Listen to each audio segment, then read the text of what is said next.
नमस्कार दोस्तों, आप सभी का स्टडी फॉर यूपीएससी पीछे चैनल में स्वागत है। आज का चौथा वीडियो होगा ये, और अगस्त 2023 की जो दृष्टि आईएएस की बीपीएससी स्पेशल मैगजीन आई है उसके वन लाइनर को मैं कवर करवा दूंगा। और फिर इसके अगले वीडियो में जो आज ही आपको मिलेगा उसमें मैं 50 एमसीक्यू हैं करंट अफेयर से रिलेटेड, उसको भी मैं करवा दूंगा। वन लाइनर जो है ये बीपीएससी के एग्जाम में सीधा पूछा जा सकता है सवाल, इतने इंपॉर्टेंट हैं कि मैं वन लाइनर जनरली नहीं करवाता हूँ, लेकिन करवा दे रहा हूँ इसलिए क्योंकि बहुत ही ज़्यादा इंपॉर्टेंट है ये वन लाइनर आपके लिए। तो छोटा सा वीडियो होगा, लेकिन देखिएगा अंत तक इसको। इसका पीडीएफ भी मैं आपको बाद में शेयर कर दूंगा, जब मैं एमसीक्यू वगैरह करवा दूंगा तो कल मैं आपको इसका पीडीएफ भी दे दूंगा। देखिए क्या लिखा हुआ है कि 12 से 16 जुलाई 2023 को थाईलैंड में आयोजित होने वाले 24वें एशियन एथलेटिक्स चैंपियनशिप में बिहार के खिलाड़ी का चयन हुआ है। थोड़ा सा छोटा छोटा है फ़ॉन्ट इसका, दृष्टि की सबसे बड़ी खराबी यही है, उसका फ़ॉन्ट बहुत छोटा रहता है।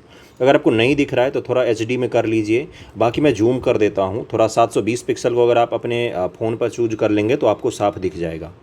एथलेटिक्स चैंपियनशिप में बिहार के खिलाड़ी का चयन हुआ है। कहाँ पर हो रहा है? थाईलैंड में हो रहा है।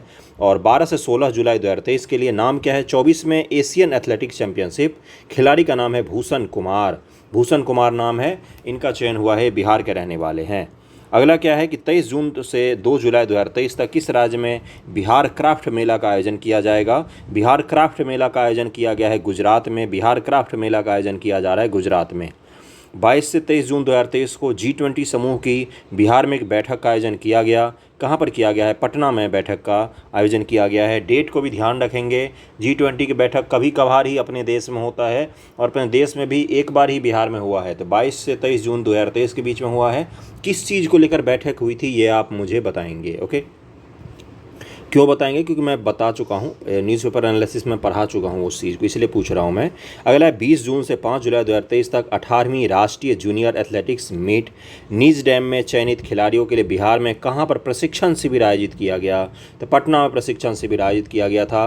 राष्ट्रीय जूनियर एथलेटिक्स मीट निज डैम में चयनित खिलाड़ियों के लिए 20 जून 2023 से बिहार के किस जिले में विराट रामायण मंदिर के निर्माण कार्य की शुरुआत की गई है? तो पूर्वी चंपारण बन रहा है। दरअसल में देश का सबसे बड़ा मंदिर होगा ये। विराट रामायण मंदिर का निर्माण शुरू हो रहा है 20 जून से। 17 जून 2023 को चौथे राष्ट्रीय जल पुरस्कार में बिहार को किस स्थान के लिए सम्मानित किया गया? चौथे राष्ट्रीय जल पुरस्कार बिहार को तीसरा स्थान के लिए सम्मानित किया गया है। चौथे राष्ट्रीय जल पुरस्कार में बिहार को तीसरा स्थान दिया गया है। आपको ये बताना है कि किस मंत्रालय के द्वारा ये जो जल पुरस्कार है ये वितरित किया गया है। अगला है कि 17 जून 2023 को चौथे राष्ट्रीय जल पुरस्कार बिहार के Begusarai Barauni thermal power station को किस स्थान के लिए सम्मानित किया गया है? प्रथम स्थान के लिए सम्मानित किया गया है, पहले स्थान के लिए सम्मानित किया गया है। 16 से 18 जून तक बिहार में आम महोत्सव का आयोजन किया गया। कहाँ पर किया गया है? तो पटना में किया गया है, पटना। अगला है 15 से 17 जून 2023 को मुंबई में आयोजित राष्ट्रीय विधायक सम्मेलन में बिहार का प्रतिनिधित्व किसने किया था? राष्ट्रीय विधायक सम्मेलन, सारे देश के जितने भी विधायक है वो सब इकट्ठा हुए थे मुंबई में। क्यों इकट्ठा हुए थे वो जाने, मतलब इकट्ठा हुए होंगे, कौन क्या काम कर रहे हैं ये शेयर किया होगा, ऐसा हम उम्मीद कर सकते हैं विधायकों से। वैसे तो विधायक पता ही है आपको कितने अच्छे होते हैं। तो 15-17 जून 2023 को मुंबई में आयोजित राष्ट्रीय विधायक सम्मेलन बिहार का प्रतिनिधित्व किया अवध बिहारी चौधरी, बिहार विधानसभा के अध्यक्ष अवध बिहारी चौधरी जी। इन्होंने वहाँ पर इस बिहार का प्रतिनिधित्व किया था। कौन है ये? तो पता ही है, बिहार विधानसभा का अध्यक्ष हैं। 15-17 जून 2023 को कहाँ पर हुआ है? तो मुंबई में हुआ है। अगले पर चलते हैं कि 14 से 19 जून 2023 तक मलेशिया में आयोजित होने वाले एशियाई पारा ट्रैक साइकिलिंग चैंपियनशिप में बिहार के खिलाड़ी का चयन हुआ है, जिसका नाम है जलालुद्दीन। जलालुद्दीन नाम है इस खिलाड़ी का, बिहार का है। और कहाँ पर हो रहा है? मलेशिया में हो रहा है। क्या हो रहा है भाई? तो एशियाई पैरा ट्रैक साइकिलिंग चैंपियनशिप में बिहार के जलालुद्दीन का चयन हुआ है। 13 से 14 जून 2023 को पुणे में आयोजित राष्ट्रीय जूनियर रग्बी बालक प्रतियोगिता में चैंपियन बना। कौन बना है? तो बिहार चैंपियन बना है अपना रग्बी प्रतियोगिता में। ध्यान में रखिएगा, इसको पूछ सकता है यहाँ से सवाल। राष्ट्रीय जूनियर रग्बी में 12 जून 2023 को बिहार की पहली वंदे भारत एक्सप्रेस ट्रेन पटना से किस स्टेशन के बीच चलाई गई है? तो पटना से रांची के बीच चलाई जा रही है, पटना से रांची। अगला है कि 7 से 11 जून 2023 तक तजाकिस्तान में आयोजित एशियन सैब्रो प्रतियोगिता में बिहार के खिलाड़ी ने रजत पदक जीता। इनका नाम है भोरिक सिंह यादव। भोरिक सिंह यादव है नाम है इनका। कजाकिस्तान में आयोजित था एशियन सैम्ब्रो प्रतियोगिता में बिहार के खिलाड़ी ने रजत पदक जीता है। 3 से 5 जून 2023 तक 89वीं बिहार राज्य ओपन एथलेटिक्स चैंपियनशिप का आयोजन किया गया। कहाँ पर किया गया है? तो पाटलिपुत्र स्पोर्ट्स कॉम्प्लेक्स में इसका आयोजन किया गया है। 1 से 5 जून 2023 तक मध्य प्रदेश में आयोजित राष्ट्रीय ग्रैपलिंग प्रतियोगिता में बिहार की टीम ने स्वर्ण पदक जीता है।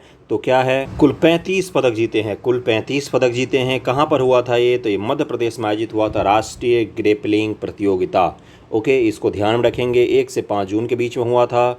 अगला है 1 जून 2023 को बिहार के किस जिले के बथनाहा से विराटनगर के बीच कार्गो ट्रेन सेवा का शुभारंभ किया गया है? बथनाहा बिहार के किस डिस्ट्रिक्ट में है, ये आप मुझे बताने का कष्ट करेंगे, क्योंकि मैंने इसको जब नेपाल के प्रधानमंत्री जी भारत आए थे तब मैंने डिटेल में पढ़ाया था। पुष्प कमल दहल प्रचंड नाम है उनका, जो भारत आए थे। तो अररिया से देखिए, कार्गो ट्रेन का शुभारंभ किया गया अररिया से। अररिया में ही तो है बथनाहा यार, अररिया से विराटनगर के लिए चलाया गया, बता ही तो दिया इन्होंने। हाल ही में आयोजित 66वें नेशनल स्कूल गेम्स में 66 नेशनल स्कूल गेम्स में बिहार को कौन सा स्थान प्राप्त हुआ है? 14वां स्थान हमें प्राप्त हुआ है। बिहार के किस जिले के गिद्धौर प्रखंड में राज्य आपदा मोचन बल स्टेट एनडीआरएफ स्टेट एसडीआरएफ जिसको कहा जाता है, आपदा मोचन बल का इंग्लिश में होता है national disaster relief force. Okay, तो एसडीआरएफ की बात हो रही है कि अस्थायी प्रशिक्षण केंद्र का निर्माण किया जा रहा है। जो एसडीआरएफ होगा, स्टेट का जो डिजास्टर रिलीफ फोर्स होगा, उसका अस्थायी प्रशिक्षण ट्रेनिंग सेंटर का निर्माण जमुई में किया जा रहा है, जमुई में। अच्छा, बीपीएससी अगर आप पास करेंगे तो आप ट्रेनिंग के लिए कहाँ पर जाएंगे, आपको पता है? पता है तो बताइए मुझे। हाल ही में अफगानिस्तान में आयोजित एशियन सैम्बो चैंपियनशिप में बिहार के खिलाड़ी ने कांस्य पदक जीता।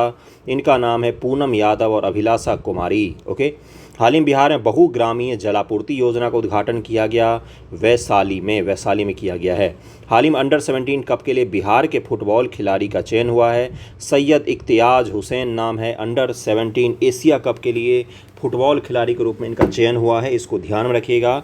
बिहार के फुटबॉल खिलाड़ी का चयन हुआ है एशिया कप के लिए, very very important. Okay, Syed Ikhtiyaz Hussain ji हैं। अगला है कि हाल ही में कजाकिस्तान में आयोजित होने वाले एशियन रेसलिंग चैंपियनशिप के लिए बिहार के खिलाड़ी का चयन हुआ है। राधेश्याम यादव नाम है इनका चयन हुआ है। हाल ही में बिहार में नए स्पर्श सेंटर की स्थापना की गई है। 7 जिलों में स्पर्श सेंटर की स्थापना की गई है। क्या है ये स्पर्श सेंटर? स्पर्श सेंटर है कि देश बिहार राज्य में जितने डिफेंस से जुड़े हुए लोग हैं, जो पेंशनधारी हैं, उनको जितने भी पेंशन जुड़ी हुई समस्याएं हैं, सब डिजिटली सॉल्व हो जाएगा इस सेंटर पर जाने के बाद। 7 सेंटर और भी खोले गए हैं, लेकिन पहले से आपके पटना जिला में और गया जिला में पहले से ही स्पर्श सेंटर मौजूद था। स्पर्श सेंटर किससे जुड़ा हुआ है? तो डिफेंस से जुड़े हुए लोगों को पेंशन मुहैया करवाने के लिए इस सेंटर की स्थापना की जाती है। डिजिटल इंडिया मुहिम का हिस्सा है। हाल ही में बिहार विधानसभा अध्यक्ष द्वारा नई पुस्तक मृत्युंजयी का विमोचन किया गया। इसके लेखक कौन है? तो इसके लेखक हैं भागवत झा आजाद। इसके लेखक भागवत झा आजाद की तो मृत्यु हो गई थी। देखिए, इसको मैंने रीचेक किया, ये इन्हीं की बुक है जिसका नाम है मृत्युंजयी। दरअसल भागवत झा आजाद जो हैं, इनकी मृत्यु 2011 में ही हो गया था और ये स्वतंत्रता आंदोलन में भी सक्रिय रहे थे। कीर्ति झा आजाद का आपने नाम सुना होगा, उन्हीं के पिताजी थे और 1942 के आंदोलन सब में भी इनका नाम आता है। इन्हीं के द्वारा ये लिखी गई बुक है मृत्युंजयी, जिसका विमोचन अब किया गया बिहार विधानसभा अध्यक्ष के द्वारा, तो इसको जरूर ध्यान में रखिएगा, मृत्युंजयी। हाल ही में बिहार राज्य महिला और बाल विकास निगम का प्रबंधक निदेशक नियुक्त किया गया है, तो वंदना प्रेयसी को नियुक्त किया गया है। हाल ही में विमोचित नई पुस्तक जमीन की बात के लेखक कौन है? तो श्यामलाल किशोर पाठक इसके लेखक हैं। हाल ही में जैवलिन थ्रो में राष्ट्रीय रिकॉर्ड बिहार के किस खिलाड़ी ने तोड़ा है? तो वीरेंद्र यादव है, जिसने जैवलिन थ्रो भाला फेंक में राष्ट्रीय रिकॉर्ड जो था उसको भी तोड़ दिया है इस खिलाड़ी ने। वीरेंद्र यादव नाम है इसका। हाल ही बिहार सरकार ने राज्य के सरकारी विद्यालयों में छात्रों शिक्षकों के ऑनलाइन मॉनिटरिंग के लिए एक नई पोर्टल को विकसित किया है, जिसका नाम क्या है? ई शिक्षा कोष पोर्टल नाम है। ओके, अगला क्या है? हाल ही में राष्ट्रीय स्मारक प्राधिकरण के द्वारा बिहार के किस विरासत को संरक्षण प्रदान करने के लिए विरासत उपनियमों का मसौदा तैयार किया गया है? तो राजगीर, नालंदा, अशोक स्तंभ, पूर्वी चंपारण इसके संरक्षण के लिए प्रदान किया गया है। ओके, हाल ही में बिहार के पंचाने नदी को पुनर्जीवित करने के लिए पंचाने नदी बचाओ अभियान चलाया जा रहा है। नालंदा में चलाया जा रहा है, वेरी वेरी इंपॉर्टेंट। पंचाने नदी अभियान नालंदा डिस्ट्रिक्ट में चलाया जा रहा है। हाल ही में राष्ट्रीय दूरसंचार विनियामक प्राधिकरण के द्वारा जारी रिपोर्ट के अनुसार बिहार का स्थान कौन सा है? तो सबसे अंतिम स्थान है बिहार का। बिहार में नारी सुरक्षा को मजबूत करने के उद्देश्य से एंड्रॉयड एप्लीकेशन रक्षक विकसित किया गया है। एंड्रॉयड फ़ोन में जो एप्लीकेशन चलेगा रक्षक, तो ये किसके द्वारा किया गया है? तो AN कॉलेज के द्वारा विकसित किया गया है। हाल ही में बिहार सरकार के द्वारा घोषणा की गई कि बिहार का चौथा एयरपोर्ट स्थापित किया जाएगा। पूर्णिया में बिहार का चौथा एयरपोर्ट बनाया जाएगा। एक है गया में, एक पटना में है, एक दरभंगा में है, एक पूर्णिया में भी बनाया जाएगा। हाल ही में की गई खुदाई में बिहार में 1100 साल पुरानी भगवान हरिहर की मूर्ति प्राप्त हुई है। तो नवादा जिले से हरिहर की मूर्ति प्राप्ति, हरि और हर हैं इसमें, यानी कि विष्णु और शिव की संयुक्त मूर्ति जब होती है उसी को हरिहर कहा जाता है, हरिहर। ओके। हाल ही में बिहार के विज्ञान और प्रौद्योगिकी विभाग का नाम बदला गया है। इसका नाम रखा गया विज्ञान प्रौद्योगिकी एवं तकनीकी शिक्षा विभाग रखा गया है। ओके। हाल ही में बिहार सरकार किस विभाग के द्वारा निपुण संवाद नामक मासिक पत्रिका के पहले अंक का लोकार्पण किया गया? तो शिक्षा विभाग के द्वारा इसका लोकार्पण किया गया है। 25 जून 2023 को वह भारतीय महिला जोड़ी जो ट्यूनीसी में आयोजित होने वाली विश्व टेबल टेनिस कैंडिडेट टूर्नामेंट में जीत हासिल करने वाली पहली भारतीय जोड़ी बनी है। तो सुतीर्था मुखर्जी और आयाका मुखर्जी हैं जो ये पहली जोड़ी हैं जिन्होंने इस टूर्नामेंट में जीत दर्ज की है। 25 जून 2023 को मिस्र के राष्ट्रपति अल सीसी द्वारा भारत के प्रधानमंत्री नरेंद्र मोदी को मिस्र के किस सर्वोच्च राजकीय सम्मान से नवाजा गया है? तो order of the Nile, order of the Nile. Okay, इसको जरूर ध्यान में रखिएगा। अगला है कि 24 जून 2023 को जम्मू कश्मीर का वह स्थान जहां केंद्रीय गृह मंत्री अमित शाह ने बलिदान स्तंभ शहीद स्मारक की आधारशिला रखी। Very very very important. Pratap park Srinagar में इसकी आधारशिला रखी गई है, बलिदान स्तंभ की आधारशिला। 21 जून 2023 को आयोजित अंतर्राष्ट्रीय योग दिवस की 2023 की थीम क्या था? तो वसुदैव कुटुंबकम के लिए योग। ये वसुदैव कुटुंबकम हमारा G20 के लिए भी है। तो अगला क्या है कि 20 से 24 जून तक भारतीय प्रधानमंत्री ने किस देश की आधिकारिक राजकीय यात्रा की है? तो राजकीय यात्रा अभी तक पहली बार मोदी जी ने की है, स्टेट विजिट जिसको कहा जाता है, अमेरिका की। ओके। 20 जून 2023 को विश्व आर्थिक मंच के द्वारा जारी वैश्विक लैंगिक अंतराल सूचकांक भारत का स्थान कौन सा है? 129 स्थान है। ये किसके द्वारा जारी किया जाता है? तो विश्व इकोनॉमिक मंच के द्वारा, वर्ल्ड इकोनॉमिक फोरम के द्वारा। 20 जून 2023 को RBI के डिप्टी गवर्नर के रूप में नियुक्त किए गए हैं कौन? तो स्वामीनाथन जानकी रमन को नियुक्त किया गया है RBI के डिप्टी गवर्नर। 19 जून 2023 को बहुराष्ट्रीय शांति स्थापना संयुक्त अभ्यास एक्सरसाइज खान क्वेस्ट 2023 का आयोजन किया गया मंगोलिया में। 19 जून 2023 को किस लेखक को प्रतिष्ठित जर्मन बुक ट्रेड के शांति पुरस्कार से सम्मानित किया गया? सलमान रुश्दी को सम्मानित किया गया है। 19 जून 2023 को देश की खुफिया एजेंसी RAW रॉ के नए प्रमुख के रूप में किसे बनाया गया है? तो रवि सिन्हा जी को चुना गया है रॉ के प्रमुख के रूप में। 18 जून 2023 को गोरखपुर स्थित गीता प्रेस के 100 साल पूरे होने पर इसे किस पुरस्कार से सम्मानित किए जाने की घोषणा की गई है? तो गांधी शांति पुरस्कार से गीता प्रेस को सम्मानित किया जाए, गीता प्रेस गोरखपुर। अगला है कि 17 जून 2023 को भारत में आयोजित SDAT WASF स्क्वैश विश्व कप 2023 का टाइटन मलेशिया को हराकर किस देश ने जीता? तो मिस्र ने ये टाइटन खिताब जीता है। 12 से 17 जून 2023 के बीच स्क्वैश विश्व कप 2023 का आयोजन भारत के किस शहर में किया गया? तो चेन्नई में किया गया था इसका आयोजन, चेन्नई। 11 जून 2023 को प्रधानमंत्री ने पहले नेशनल ट्रेनिंग कॉन्क्लेव का उद्घाटन किया, नई दिल्ली में उद्घाटन किया इसका। हाल ही में वह स्टार फुटबॉलर जिसने 200 अंतर्राष्ट्रीय मुकाबले खेलने वाले इतिहास के पहले फुटबॉलर बनने का रिकॉर्ड हासिल किया है और इसके लिए उसे गिनीज बुक ऑफ वर्ल्ड का पुरस्कार दिया गया था। क्रिस्टियानो रोनाल्डो नाम है इस खिलाड़ी का जिसने 200 इंटरनेशनल मैच खेला है। हाल ही में भारतीय आर्थिक व्यापार संगठन ने किसे USA ईस्ट कोस्ट का निदेशक नियुक्त किया है? तो नूतन रुंगटा को नियुक्त किया है। अगला है कि हाल ही में एशियन चैंपियनशिप में पदक जीतने वाले पहली भारतीय तलवारबाज खिलाड़ी कौन बनी है? तो भवानी देवी नाम है इनका, जो तलवारबाज हैं, महिला हैं और खिताब भी जीता है इन्होंने। हाल ही भारत ने किस देश को स्वदेश निर्मित मिसाइल कॉर्वेट INS कृपान उपहार में दिया है? तो वियतनाम को उपहार में दिया है। हाल ही में भारत की पहली महिला कबड्डी लीग का उद्घाटन किस शहर में किया गया? तो दुबई में किया गया। भारत की पहली महिला कबड्डी लीग का उद्घाटन दुबई में किया गया। हाल ही में इंडोनेशिया बैडमिंटन ओपन के डबल्स का खिताब किस जोड़ी ने जीता है? सात्विक और चिराग ने जीता है। ओके। हाल ही में Nehru memorial museum and library society का नाम बदलकर क्या कर दिया गया है? तो इसका नाम बदलकर कर दिया गया PM memorial museum and library society. Okay. अगला है, हाल ही में विश्व बैंक ने दक्षिण एशिया में अपनी पहली सड़क सुरक्षा परियोजना की शुरुआत किस शहर में की है? Very very important. तो ये ढाका शहर है। ढाका कहाँ पर है? तो ये बांग्लादेश की राजधानी है। हाल ही में सीएनजी से संचालित देश की पहली टॉय ट्रेन का उद्घाटन किस राज्य में किया गया? राजस्थान में टॉय ट्रेन चलाया जा रहा है, सीएनजी से टॉय ट्रेन चलाया जा रहा है राजस्थान में। ग्लोबल विंड डे प्रतिवर्ष कब मनाया जाता है? 15 जून को मनाया जाता है। अगला है कि हाल ही में लंदन में सेंट्रल बैंकिंग द्वारा गवर्नर ऑफ द ईयर का अवार्ड किसे दिया गया? तो शक्तिकांत दास को ये अवार्ड दिया गया है। हाल ही में किस रेलवे स्टेशन को ईट राइट स्टेशन सर्टिफिकेट से सम्मानित किया गया? तो गुवाहाटी रेलवे स्टेशन को सम्मानित किया गया है।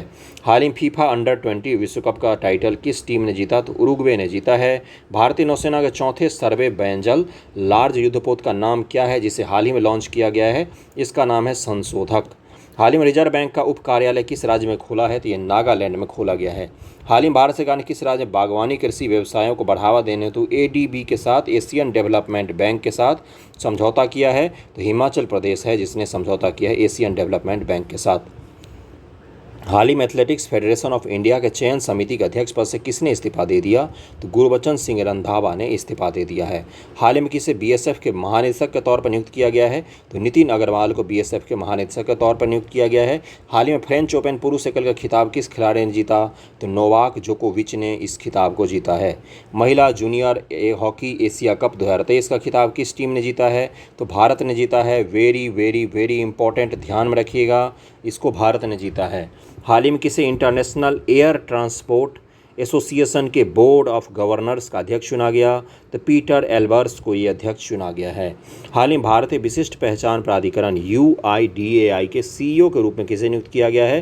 तो अमित अग्रवाल को नियुक्त किया गया है। अगला है कि हाल ही में मिस वर्ल्ड पेजेंट 2023 का आयोजन किस देश में किया जाने की घोषणा की गई है? तो भारत में आयोजित किया जाएगा, भारत में आयोजित किया जाएगा।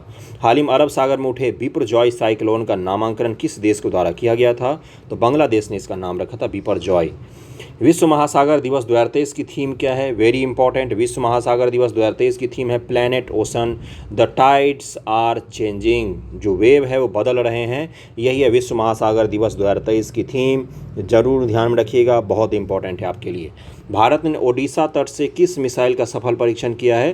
तो अग्नि प्राइम का सफल परीक्षण किया है। किस राज्य सरकार ने प्रदूषण के स्तर को कम करने के लिए एयर प्यूरीफायर वाली बसें लॉन्च की है? एयर प्यूरीफायर वाली बसें लॉन्च की है तो पश्चिम बंगाल गवर्नमेंट ने इसको लॉन्च किया है। किस पश्चिम बंगाल के राज्य चुनाव आयुक्त के रूप में नियुक्त किया गया? किसे नियुक्त किया गया है? तो राजीव सिन्हा को नियुक्त किया गया है। देश के किस एयरपोर्ट पर यात्री बिना ऐप डाउनलोड किए डीजी यात्रा का उपयोग कर सकते हैं? तो IGI दिल्ली हवाई अड्डा जो है, इंदिरा गांधी एयरपोर्ट जो है दिल्ली में, वहाँ पर उपयोग कर सकते हैं। अगले वीडियो मैं इसके MCQ करवा दूंगा आपको, चिंता मत कीजिएगा। जल्द ही आपको अगला वीडियो 1 घंटे 1.5 घंटे मिल जाएगा जिसमें MCQ रहेगा। वीडियो अच्छा लगा हो तो शेयर कर दीजिएगा जहां भी संभव हो सके, और इसका PDF आपको कल परसों मिल जाएगा। Thank you so much.